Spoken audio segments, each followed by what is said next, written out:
Welcome to our channel SB creation. Welcome a new day. আশা করছি তোমরা সবাই খুব ভালো আছো, আমিও খুব ভালো আছি। তো আজকে আমি ফার্স্ট টাইম একটা খুব সুন্দর এক্সপিরিয়েন্স করতে চলেছি। এর আগে আমি এই জিনিসটার উপর কাজ করেছি, বাট আজকে ফার্স্ট টাইম একটা অন্যরকম এক্সপিরিয়েন্স করতে চলেছি, বিকজ আমি আজকে first time as a nail model কাজ করতে চলেছি আমার যে নেল আর্টিস্ট তার সাথে।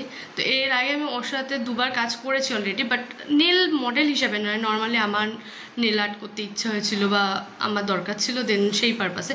বাট আজকে তার দরকারে, তার যেহেতু মডেলের একটা রিকোয়ারমেন্ট আছে, দেন তার জন্য আমি as a first time nail model হিসেবে তার সাথে কাজ করতে চলেছি। তো তার জন্য আমি যাচ্ছি আমার মামা বাড়ি, আর মামা বাড়িতে আমার একটু দরকারও ছিল। তো যার জন্য এক কাজে দু কাজ হয়ে যাবে, তো তাই যাচ্ছি মামা বাড়িতে। আর ও যেহেতু ওখানেই থাকে, আর আজকে বৃহস্পতিবার ওর কাজও অফ আছে, তো সুতরাং খুব সুবিধাই হবে। তো চলো, আমি স্নান করে অলরেডি চলে এসেছি, আবার রেডি হয়ে বেরোনো যাক। আর বাইরে একটু মেঘ করেছে, মানে বৃষ্টি হলেও হতে পারে, যার জন্য সব কিছু নিয়ে নিয়েছে। আর ছেলেও যাচ্ছে, তো তাড়াতাড়ি করে বেরিয়ে যাই।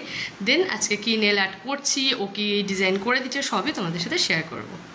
তো গাইজ দেখো, এখানে বসে পড়েছি হচ্ছে আমি নেল করতে। আর ও কিন্তু এবারে ফার্স্ট টাইম আমার রিয়েল নেলের ওপর নেল ডিজাইন করবে, বিকজ এর আগে আমি নেল এক্সটেনশন করতাম, বাট এবারে সেটার আর দরকার হয়নি। তো আমার নোকটা এবড়ো খেবড়ো আছে বলে ও একটুখানি বাফারটা দিয়ে ভালো মতন শেপ করে নিচ্ছে, ঘষে নিচ্ছে। দেন এরপর একটুখানি ওই কি বলে ওটা দিয়ে একটু ফিল করে নিল আমার নোকটাকে। আমি ঠিক জানি না এটাকে কি বলে, তো যাই হোক না কেন। আর ব্যাকগ্রাউন্ডে আমাদের নয়েজ পাবে, বিকজ পাশেই কাজ হচ্ছে, তো কিছু করার নেই, যার জন্য ব্যাকগ্রাউন্ডে একটু নয়েজ পাবেই তোমরা। তো তার জন্য এক্সট্রিমলি সরি সবাইকে। তো এরপরে চলো, এটা হয়ে যাওয়ার পর ও করবে হচ্ছে সুন্দরভাবে একটা জেল দিয়ে আমার নখগুলোকে পলিশ, বিকজ এই জেল পলিশটা হওয়ার সময় আমি আমাকে প্রত্যেকবারই বলি আর নেল আর্ট করিস না ভাই, কারণ আমার এটাতেই ভীষণ সুন্দর লাগে নখগুলো দেখতে। তো এবার আমি একটুখানি এটাকে ভালো মতন বসিয়ে নিই নোকে। তো দেখো, আর এখানে এই টাইমারের ওপর হাত দিয়ে রাখতে আমার যা বিরক্তিও লাগে না, মানে কি বলবো, ওই 120 সেকেন্ড চুপচাপ বসে থাকা মানে আমার খুব ধৈর্যের একটা ব্যাপার মনে হয়। দেন আমি এখন শুরু করে দিয়েছি হচ্ছে নখটাকে আবার সুন্দর করে এই এত সুন্দর জেল দিয়ে করার পর ওটাকেও একটুখানি মুছে দিচ্ছে, যাতে আর গ্লজি ভাবটা না থাকে। কিন্তু আমার না খুব দুঃখ হয় তখন।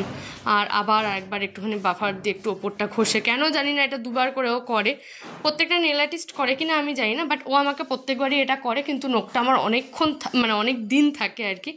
তো দেখো ফাইনালি কালার আমরা নোকে দেওয়া স্টার্ট করে দিয়েছি। এখানে কিন্তু দুটো কালার দিয়ে নেল আর্ট চলছে। তো অলরেডি দেখো এখানে নেল ডিজাইন করা স্টার্ট করেছে। কি ডিজাইন হচ্ছে তোমরা কি সেটা বুঝতে পারছো? তো চলো ফাইনাল লুকটা দেখে নাও এবার। তো দেখো ফাইনাল লুকটা কি সুন্দর লাগছে না? তো নিউড কালার একটা, আর একটা পিঙ্ক কালার। এই পিঙ্ক কালারটা অনেক আগে আমি করেছিলাম, বাট এই পিঙ্ক কালারের সাথে এই নিউড কালারের ডিজাইনটার সাথে একটু মানে কি বলে এটা, গ্লিটার এফেক্ট, ওফ যা সুন্দর লাগে না তোমাদের কি বলবো। ও নিজেও খুশি হয়ে গেছে এই নেল আর্টটা করে। তো দেখো এই নেল আর্টটাও একটা ওই কিউটিক্যাল সামথিং কিছু বলে, সেটাকে দিয়ে দিচ্ছে আমার নোকের চারদিকে। তো আমার এটা দেওয়াতে না নোকগুলো মনে হয় কি চারদিক পুরো ঘেমে গেছে। তো যাই হোক, আমার ওভারঅল খুব ভালো লেগেছে। তোমাদের কেমন লাগলো? এটা আজকে ক্লায়েন্ট চয়েস ওয়ার্ক, তো তোমরা তার মুখ থেকে শুনে নাও কেমন লাগলো। হাই, তো আমি ওর থেকে এই নিয়ে থার্ড টাইম নেল করছি। তো ভীষণই সুন্দর নেল আর্টিস্ট হোক, আর যেমন কালার চেয়েছিলাম, যেমন ডিমান্ড করেছিলাম, ও সেম টু সেম করেছে। তো থ্যাংক ইউ এত সুন্দর নেল করার জন্য। আর আপনারাও যদি কেউ ওকে কন্ট্যাক্ট করতে চান, তাহলে ওর কন্ট্যাক্ট নাম্বার দেওয়া থাকবে, অবশ্যই সেই নাম্বারে কন্ট্যাক্ট করে নেবেন। Thank you. ওয়েলকাম।